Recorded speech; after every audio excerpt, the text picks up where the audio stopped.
निकालते हैं, लेकिन जब मेरी बेटी मुझे टोकती है तो मुझे बहुत खराब लगता है। मैं अपने बच्चों की टोक नहीं सुन सकता। तो चोरी करके जब मिठाई खा रहे होते हैं फ्रिज में, तो बेटी आके बोलती है पापा आपने तो कहा था कि हम मिठाई कम खाने वाले हैं। तो लगता है कि अरे यार उसको क्या जवाब देंगे। तो you know God has his own ways of teaching us. दूसरा, संगठन से अगर हम जुड़ेंगे, सत्यसाई संगठन में हम लोग सब काम कर रहे हैं, यहाँ पर सब लोग हैं जिन्होंने अपना दिन रात जीवन लगा दिया है, तो हमारे में क्या परिवर्तन आ सकता है, क्या आता है? बहुत बड़ा परिवर्तन है अहंकार से मुक्ति। क्योंकि भगवान ने कहा कि wherever your ego stops, my work begins। जब तक आपका अहंकार खत्म नहीं होगा तब तक मेरा काम वहां प्रारंभ ही नहीं होता है। अब प्रश्न ये आएगा कि अहंकार से मुक्ति कैसे मिल सकती है? बहुत आसान है। हम ये मान लें कि हम जो कर रहे हैं वो भगवान हमसे करा रहा है, हम कौन होते हैं करने वाले? तो अहंकार से मुक्ति आसानी से मिल जाती है। एक व्यक्ति था, उसको एक बड़ा गुमान था कि उसने जीवन में बहुत कुछ खुद किया है। तो उसने एक बार कहा कि साहब यू नो, एक बहुत बड़ी गैदरिंग थी, उसको उसने कहा कि you know I am a self made man, मैंने खुद अपने आप को बनाया है। तो किसी ने धीरे से खड़े होकर कहा कि we know because God can never make such mistakes. जिन्हें कहा कि हम जानते हैं भगवान ऐसी गलती कर ही नहीं सकता तुमको बनाने की। तो हमको पता नहीं क्यों ऐसी गलतफहमी रहती है कि हम हैं इसलिए सब चल रहा है, हमारे कारण कोई काम नहीं चल रहा, हमारे बगैर कोई काम इस दुनिया में रुकेगा नहीं। तो अगर हमको कोई काम मिला है तो हम करें और चुपचाप आगे बढ़ें। वो बाबा एक बहुत अच्छी कहानी सुनाते हैं, हम लोग पढ़े हुए हैं। सेठ जी ने कहा कि मैं दान करूंगा, तो उन्होंने हॉस्पिटल में पंखे लगवाए। तो पंखे लगवा दिए, सेठ जी बड़े खुश हो गए। फिर उन्होंने कहा कि लोगों को पता कैसे चलेगा कि पंखा मैंने लगवाया है? तो उन्होंने पंखों के हर ब्लेड पे अपना नाम लिखवा दिया, पता तो चलना चाहिए। फिर वो 6 महीने बाद हॉस्पिटल गए, तो उन्होंने पूछा लोगों से कि कैसा लग रहा है? तो ठीक है। फिर उन्होंने वार्ड बॉय को बुलाया, बोला लोग मेरी तारीफ नहीं कर रहे। बोले नहीं था। क्यों? तो आपको तो गाली देते हैं। तो मेरे को गाली देते हैं क्यों? बस आप देखिए ऐसा है, पंखे में आपका नाम लिखा है, तो जब पंखा चलता है बढ़िया हवा आती है तब तो आपका नाम दिखता नहीं, जब लाइट गोल रहती है तो आपका नाम दिखता है।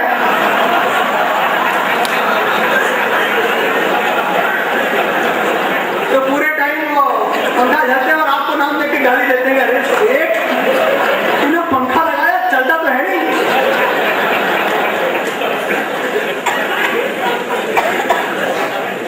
तो ऐसा अहंकार किस काम का? बेकार है। इसीलिए भगवान तुमने जो मौका दिया उसको मैं पूरा कर रहा हूं। गलती से कभी ये अहंकार मेरे मन में मत आने देना कि ये मैंने किया है। I think this is one of the biggest transformation that can start amongst अस।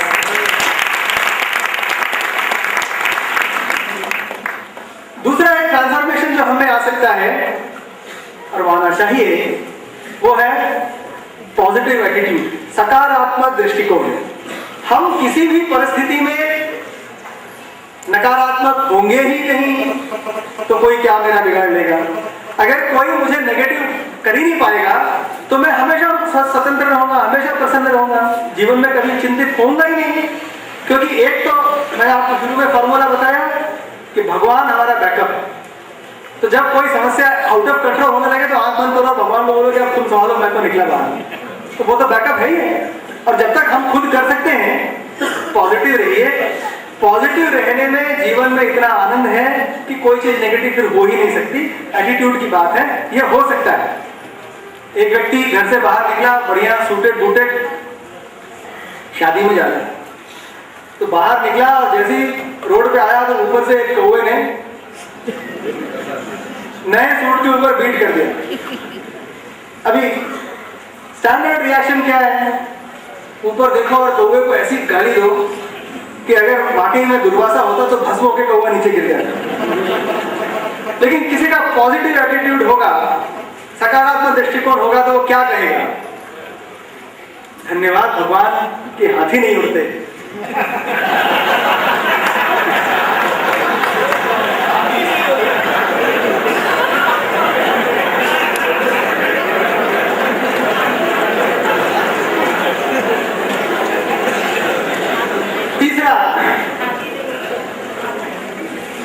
बहुत सारे लोग थोड़ी देर बाद हंसेंगे तो चलेगा।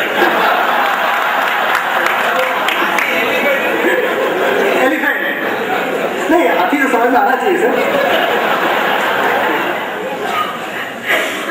तीसरा जो एक बहुत बड़ा ट्रांसफॉर्मेशन हम में भगवान करते हैं थ्रू ऑर्गेनाइजेशन, और वो है सबसे प्रेम पूर्वक व्यवहार। ये आदरणीय निमेश भैया ने बोला, इतने अच्छे से बोला अंकल ने, सबसे प्रेम पूर्वक व्यवहार। और इसका सबसे अच्छा उदाहरण है कि जैसे ही हम साईं राम कहते हैं, हमारा 80% जो टेंशन है वो खत्म हो जाता है और हम सब प्रेम में डूब जाते हैं। कितना पावर है उस एक शब्द में, साईं राम है पावर। मैं आपको एग्जाम्पल दे रहा हूँ। हम लोग ग्राम सेवा इंदौर में जब करते थे, 5-6 साल पहले मैं इंदौर में पोस्टेड था, तो इतना पावर था उस प्रेम भरे साईं राम के शब्द में कि हम गांव में जैसे पहुंचते थे तो पूरे गांव वाले इकट्ठे होकर कहते थे, अल्लाह भैया साईं राम वाले भैया आ गए, तो हम साईं राम वाले भैया हैं। कितना अच्छा हमको उद्बोधन है हमारे लिए, साईं राम वाले भैया। 10 साल पहले मैं वॉशिंगटन में था, अमेरिका में। तो मेरी बेटी 1 साल की थी, 1 ईयर, और हमारा एक कजन था, उसने बोला कि आपको हम बाल्टीमोर लेके चलते हैं, वहाँ पे चीज केक फैक्ट्री है। हमारे लिए सब अंग्रेजी में नया नया था, हमने कहा चलो भाई कहीं चलना है। तो हम छोटी सी बेटी को गोद में लेकर उसी कार में बैठ गए रात को 9 बजे, और जब वहाँ पहुंचे करीब 1 घंटा ड्राइव करके, तो वहाँ वो सब बंद हो गया था, जहाँ भी वो ले गया फैक्ट्री वाली चीज केक फैक्ट्री, होटल था, चलो वो सब बंद था। अब हमारी बेटी रोने लगी भूख से, पूरा अंधेरा घुम, चारों तरफ सब दुकानें बंद, कहीं कोई घर नहीं। और वहां तो रात को वैसे भी अमेरिका में आपको ऐसे कोई सड़क पे चलता मिलता भी नहीं है। हम इतने घबरा गए, और मेरी वाइफ बहुत परेशान हो गई, बेटी 1 साल की थी और वो रो रही थी, तो वैसे ही बहुत विचलित थे कि क्या करें। तो एक जगह थोड़ी आवाज आ रही थी, रोका कार हमने, तो देखा था कि वो एक पब था, डिस्को पब। तो मैं अंदर गया, वहां पे अंदर जाके देखा तो वहां सब नशे में डांस कर रहे थे। मैंने बोला हेलो हेलो एक्सक्यूज मी, तो कोई यस यू आल्सो डांस। मैं बाहर आ गया, मैंने बोला यहाँ तो कोई मदद मिलेगी नहीं। तो मेरी वाइफ को मैंने बोला कि वहाँ तो कोई सुनने को तैयार नहीं है। और मेरा कजन जो था वो तो पहले ही डर गया था, क्योंकि वो बेचारा पहली बार कहीं लेके निकला था और रास्ता भूल गया था, तो उसको तो मालूम ही नहीं था कि अब क्या करना है। हमको एक्चुअली वहां से घर लौटने का रास्ता नहीं मिल रहा और खाने के लिए कुछ नहीं। तो मैंने बोला मैं फिर से जाता हूँ, मैं भगवान का नाम लेके फिर से गया। तो एक अमेरिकन कपल हस्बैंड वाइफ वहां से बाहर निकल रहे थे उसी पब में से। तो मैंने बोला कि excuse me, can you tell us the way to Washington, हमको वॉशिंगटन का रास्ता बता सकते हैं? तो उसने कहा oh you are from India. मैंने कहा यस यस, चेहरे से पहचान गया। और जानते हैं उसने अगला सेंटेंस क्या कहा? उसने कहा oh so you are from land of Sai बाबा।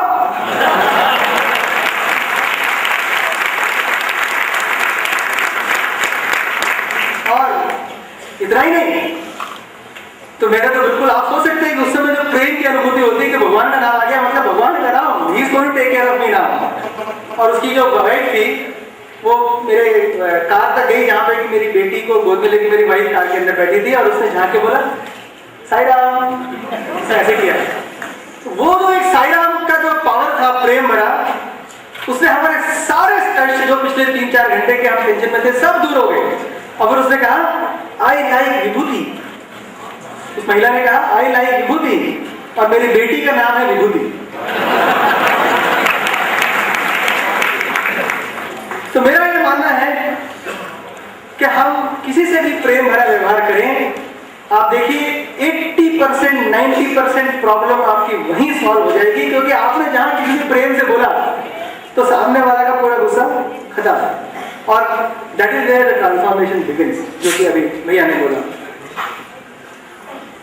तीसरा एक बहुत इंपॉर्टेंट जो एस्पेक्ट है, जो ट्रांसफॉर्मेशन हमारे अंदर आ सकता है, वो है, और मुझे खुशी इस बात की है कि ये सारी बातें जो मैं कह रहा हूं सब यहाँ लिखी, ये सब बातें यहाँ लिखी, और वो है हंसमुख रहना, विनोदी स्वभाव। इसके लिए बड़ा अच्छा लिखा है जॉयफुल। जॉयफुल, हमेशा आप हंसते रहे, खुश रहे। प्रेम तो अंदर से आता है, लेकिन आपके चेहरे पे जो दिखेगा वो आपका जॉय है। वो आपका हंसमुख चेहरा है। देखिए, किसी दूसरे के ऊपर हंसना तो बहुत आसान है, पर खुद के ऊपर हंसना या हंस लेना एक बहुत बड़ी कला है, और वो ट्रांसफॉर्मेशन आपको भगवान से जुड़ के आ सकता है। एक स्कूल में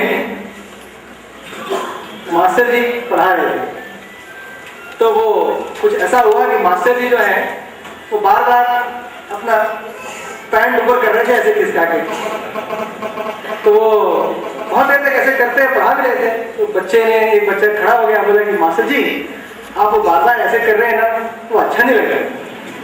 तो मास्टर जी ने बोला, बेटा मैं ऐसे ऐसे नहीं करूंगा ना तो और अच्छा नहीं लगेगा।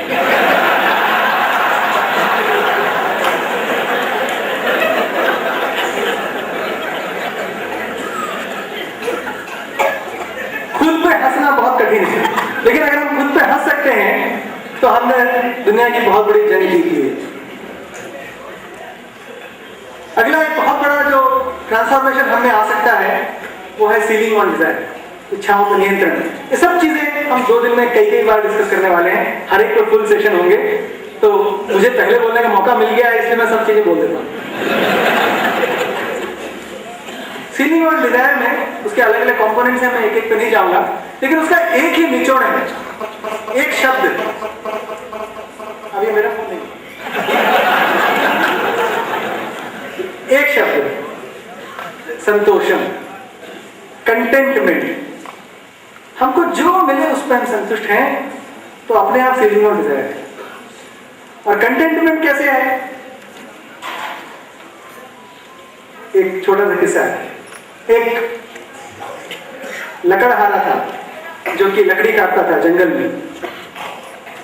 वो रोज जाता था सुबह 4 बजे जंगल में और लकड़ी काट के आके शहर में बेचता था और आकर के अपना पेड़ के नीचे सो जाता था। तो एक बार साधु महाराज वहां से निकले करीब दिन में 10 बजे, तो देखा वो खुर्राटे मार के पेड़ के नीचे सो रहा था। उनको बहुत गुस्सा आया, उन्होंने उसको उठाया नींद से, उठा वो, हाँ महाराज तो सो क्यों रहा है? बोले महाराज मैं लकड़ी बेच के आ गया तो मेरा काम हो गया, दिन का तो मैं सो रहा हूँ आराम से। बोले मूर्ख, श्रम कर, परिश्रम कर। बोले महाराज मैंने सुबह सुबह 4 बजे उठ के गया हूँ, देख तू एक बार लकड़ी बेच के आया ना, अगर तू 3 बार लकड़ी बेच सकता है दिन में तो तू कितना पैसा कमाएगा? बोला हाँ महाराज कमा तो सकता हूँ। देख तू अगर रोज दिन में 3 बार लकड़ी बेचेगा तो महीने भर में तू बकरी खरीद लेगा। बोले हाँ। फिर तू अपने साथ बकरी को भी जंगल चराने ले जाएगा, लकड़ी भी काटेगा, तो उसके बाद तू बकरी का दूध भी बेचेगा। बोले हाँ महाराज। तो फिर तू बकरी का दूध बेचने लगेगा तो तू पैसा आ जाएगा तो तू उसके बाद गाय खरीद लेगा, और जब तू एक गाय खरीदेगा उसको दूध बेचेगा तो बहुत दिनों में बाद तेरे पास कई गाय हो जाएंगी और तेरे पास भैंसें भी हो जाएंगी। बोले महाराज ये तो बात सही है, फिर तो तेरी डेयरी हो जाएगी। यस महाराज हो जाएगी, और एक बार तेरी डेयरी हो गई तो तू मिठाई की दुकान पे लगा लेना, क्योंकि दूध इतना होगा तो करेगा क्या? तेरी मिठाई की दुकान हो जाएगी, तेरी डेयरी में चलेगी, पैसा इतना आएगा तो बढ़िया होटल बनवा लेना, तो लोग भी ठहरेंगे होटल में। अरे महाराज तो गजब हो जाएगा। फिर क्या? फिर तो तू बढ़िया पैसा लेकर के आलीशान बंगला बनाना और बढ़िया अपनी एक अच्छी सी लड़की से शादी कर लेना और घर बसाना। बोले महाराज धन्य है आप। फिर क्या? अरे फिर क्या? फिर तो बढ़िया तो दिन में आराम से सोना। बोला महाराज मैं यही कर रहा था।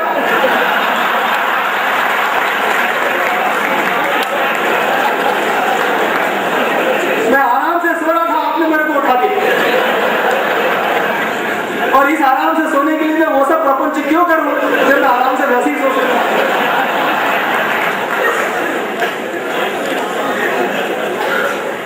संतोष जीवन में ऐसी चीज है कि वो केवल अंदर से आ सकती है। तो मैं एक गुलाब जामुन खा के भी संतुष्ट हूं, वरना दूसरे की प्लेट में रबड़ी देख के असंतुष्ट हूं। तो वो तो अंदर की भावना है, उसमें आप कुछ वैल्यू एडिशन नहीं कर सकते अगर आपको तय नहीं किया आपने। एक और ट्रांसफॉर्मेशन का बहुत अच्छा साधन हो सकता है ग्राम सेवा, और उसका एक सबसे बड़ा क्वालिटी जो है उनकी वो है ह्यूमिलिटी। बिकॉज वो विनम्र है, सबसे प्रेम से बात करते हैं, किसी को नाराज नहीं करते। तो हर आदमी जो आम आदमी है वो सोचता है कि तो हमारे आदमी, तो अपनी चीज मिनिस्टर घर का आदमी है। ये संबंध बनता है सिर्फ इसलिए क्योंकि वो विनम्रता है। तो मुझे लगता है ये क्वालिटी जो है हमें आ जाती है अगर हम सेवा करें तो। और फिर दूसरा, सेवा करने का एक बहुत बड़ा फल यह है कि इट्स ए ग्रेट इक्वलाइजर। मैं आपको एक बहुत अच्छी बात बताता हूँ। मेरे माता पिता रायगढ़ में थे। मध्य प्रदेश का एक जिला है उड़ीसा के बॉर्डर पर। मेरे फादर प्रोफेसर थे, मेरी मदर स्कूल में प्रिंसिपल थी और मैं पढ़ता था इंजीनियरिंग कॉलेज में। मेरा छोटा भाई मेडिकल पढ़ता था, सबसे छोटा भाई मैसूर और मौसी के यहाँ रहते। तो हम तीनों बच्चे, 3 भाई हैं हम लोग, और तीनों बच्चे माँ बाप के पास नहीं थे। और ऐसा हुआ कि हमको पता लगा कि हम गर्मी की छुट्टियों में, मैं और मेरा छोटा भाई डॉक्टर पढ़ रहा था, हम दोनों घर गए। तो आपको ताजुब होगा, हम घर गए तो पता लगा कि घर में ताला लगा है, क्योंकि माँ बाप दोनों हॉस्पिटल में। तो हम बहुत विचलित हो गए, हम आके हॉस्पिटल गए तो देखा कि एक बेड पे मेरी मदर एडमिटेड थी, दूसरे बेड पे मेरे फादर एडमिटेड थे। तो वो मदर को तो अस्थमेटिक अटैक आया था और फादर को बहुत तेज मलेरिया हो गया और दोनों वहाँ पे हॉस्पिटलाइज थे। तो मैं इतना ज़्यादा दुखी हो गया, इतना ज़्यादा विचलित हो गया कि मैं रोने लगा। और मैंने उनसे कहा कि अब मैंने तय कर लिया है कि मैं इंजीनियरिंग छोड़ रहा हूँ, मेरे को कोई पढ़ाई वढ़ाई नहीं करनी, ऐसी नौकरी का क्या फ़ायदा, ऐसी इंजीनियरिंग करने का क्या फ़ायदा अगर मैं आपके पास रह के आपकी सेवा नहीं कर सकूँ। तो मैंने तय कर लिया है, अब मैं वापस ही नहीं जाऊँगा। मेरा 4th ईयर चल रहा है, 1 साल गया तो गया बाहर में, अब मैं यहीं BSc ज्वाइन करूँगा। बिकॉज उस समय इमोशनली मैं इतना चार्ज हो गया तो मुझे बहुत खराब लगा। तो जैसा कि माता पिता होते हैं, और तो मेरे फादर ने कहा कि देखो ठंडे दिमाग से बात, कल बात करेंगे, आज तुम बहुत रो रहे हो, कल बात करेंगे। अगले दिन उन्होंने मुझसे, मैंने फिर कहा कि नहीं अब तो मैं वापस ही नहीं जा रहा, अब आप लोगों को छोड़ के मैं कैसे जा सकता हूँ, आप दोनों हॉस्पिटल में हो, बताया भी नहीं आप लोगों ने हमको। Those days mobile phones did not exist. और नॉर्मली स्टैंडर्ड रिस्पॉन्स हर माँ बाप का, ये मेरी शिकायत है, हर माँ बाप का स्टैंडर्ड रिस्पॉन्स, बीमार पड़ जाओ बच्चों को बताओ, वो परेशान होंगे। अरे क्यों नहीं बताओ भाई, लेकिन शायद जब मैं बड़ा होऊंगा तो मैं भी अपनी बेटियों को नहीं बताऊंगा। तो मैंने कहा कि नहीं, हम तो नहीं जा रहे वापस। तो मेरे फादर ने कहा कि देखो एक बात बताओ, हम लोग दोनों हॉस्पिटल में कैसे आए? हमारे मोहल्ले के पड़ोस के लोगों ने हमको लाके एडमिट किया, और अभी भी हमारी सेवा कौन कर रहा है? हमारे परिचित लोग कर रहे हैं, अपने यहाँ के सारी समिति के लोग कर रहे हैं, अपने डॉक्टर साहब है उनके बच्चे आगे कर रहे हैं, खाना बना के ला रहे हैं, कर रहे हैं कि नहीं कर रहे हैं? कहा वो तो कर रहे हैं, लेकिन हम तो कुछ नहीं कर रहे हैं। तो बोले देखो, और उन्होंने जो बात कही वो मैं जीवन में भूला नहीं, इसलिए मैं यहाँ सबके सामने कह रहा हूँ। उन्होंने देखो बेटा, मैं तुमको एक बहुत छोटी सी चीज कह रहा हूँ, तुम्हारे मन का बोझ हल्का हो जाएगा। तुम जहां भी रहो, हमारी उम्र के जो बुजुर्ग हैं उनकी सेवा यही समझ के करना कि तुम मेरी सेवा कर रहे हो। बाबा ने लेक्चर, भगवान ने लेक्चर कि हमें हमेशा कभी ना कभी कोई ना कोई आके अटेंड करेगा, क्योंकि तुम वहां किसी और को अटेंड कर रहे हो। What a great equaliser, what a great leveller. हम जब सेवा करते हैं भगवान के नाम से, तो हम भूल जाते हैं कि हम अपने बैंक में बैलेंस बढ़ा रहे हैं धीरे धीरे धीरे, और वो भगवान ने take care of that bank balance, जहां आवश्यकता होगी वहां वो उसको खर्च करेगा। ये जो ट्रांसफॉर्मेशन है, ये फीलिंग ऑफ डिवोशन है, ये मेरे को लगता है कि भगवान के सेवा एक्टिविटी में जुड़ने से आता है, और वो इसलिए हमको जुड़ना चाहिए और पूरी ताकत से जुड़ना चाहिए, because once we start doing it, it's a great satisfaction. और जितने लोग यहाँ बैठे हैं सब जानते हैं कि यदि आप घर से नारायण सेवा के लिए भोजन लेके निकल पड़े हो, उस समय अगर कोई आपको ऑफर दे कि चलिए वहां उनके यहाँ शादी है, चलिए पार्टी खा के आते हैं, आपका क्या रिएक्शन होगा? अरे पार्टी आर्टी को गोली मारो, ये इतना बड़ा काम करके आऊंगा सेवा का, उसका जो सेटिस्फैक्शन है वो क्या पार्टी में मिलने वाले लड्डू से बेहतर होगा? सवाल ही नहीं उठता। That's one. मैं 2-3 छोटे-छोटे पॉइंट और हैं sir, I have another 5 minutes. 2-3 छोटे-छोटे पॉइंट्स और हैं। एक और चीज जो मुझे लगता है, your life is my message से हमारे ऊपर जिम्मेदारी आती है, और वो है कानून का पालन करना। हमारे भगवान इसका सबसे अच्छा उदाहरण है। हम सब जानते हैं कि पूरी दुनिया के सारे heads of the state, president, prime minister, Kings and senior IAS officers आकर के भगवान से चरण स्पर्श करते हैं और आशीर्वाद लेते हैं। लेकिन आप देखेंगे कि भगवान कोई भी कानून जो बना है उसको तोड़ने में विश्वास नहीं करते। उन्होंने कभी किसी को अलाउ नहीं किया। मैं आपकी जानकारी के लिए 2-3 आपको बातें बताऊंगा। पुट्टपर्थी में जब एयरपोर्ट बन रहा था जो जापानीज की हेल्प से बना पुडुपट्टी में एयरपोर्ट है, सबको मालूम है। उस एयरपोर्ट के लिए जमीन एक्वायर करनी थी। तो उस समय जो वहां पर ट्रस्ट में थे और हाँ करेक्ट, तो नहीं, but I am talking about an officer who was handling the revenue part of it. तो उसमें कुछ ऐसा कुछ था कि वो जमीन एक्वायर करने में कोई प्रोसीजर था और कहीं कुछ नियम आड़े आ रहा था। तो एक व्यक्ति था जो कि नियम के लिए अड़ गया। उसने बोला कि नहीं, जब तक ये रूल पूरा फॉलो नहीं होगा हम नहीं करेंगे। और बाकी सब नहीं कह रहे क्या इतना छोटा सा भगवान का काम है, इसमें क्या है, नहीं रूल है। इशू ये नहीं है कि वो उसने गलत किया सही किया, इशू ये है कि कई महीनों बाद भगवान ने उसको वरंडा में एक दिन देखा, उसको बुला के बोला कि तुमने उस समय मेरे एयरपोर्ट की लैंड के लिए जो अरंगा लगाया था कि कानून का पालन होना चाहिए, इससे मैं बहुत खुश हूँ कि तुमने कानून का पालन किया। और बाकी सब लोग देख रहे थे क्योंकि वो उसने जो किया था उससे काम डिले हुआ, लेकिन भगवान ने उसकी तारीफ की। तो भगवान से law is first, everything is next. ये कितनी बड़ी बात है। भगवान, इसीलिए बहुत लोग ये प्रश्न करते हैं कि